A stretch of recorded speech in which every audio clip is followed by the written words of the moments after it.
Bom, me querer que essa aqui tá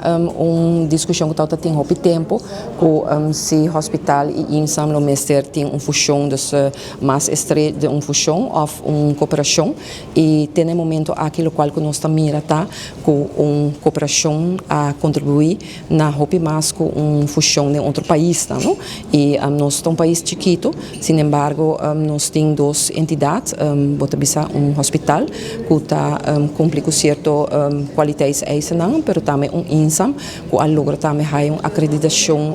de JCI e muito é importante como ministro também que botem toch a competência entre diferentes facilidades para assim por manter nos pueblos também nos profissionais também scherp para nos poder dar o melhor cuidado, porque essa é para o paciente é o melhor cuidado e também que é pagável e essa nós temos AZV, danke Deus, nós temos AZV desde o ano 2001, que zorga que tem o quadro financeiro, que tendo margem que é pagável e isso é importante para ambos por trás junto e me quero que é importante também para o povo estar tranquilo que para nós como governo é também para a qualidade de serviço INSAM tem sua cor local mas não bisa sempre e tem sua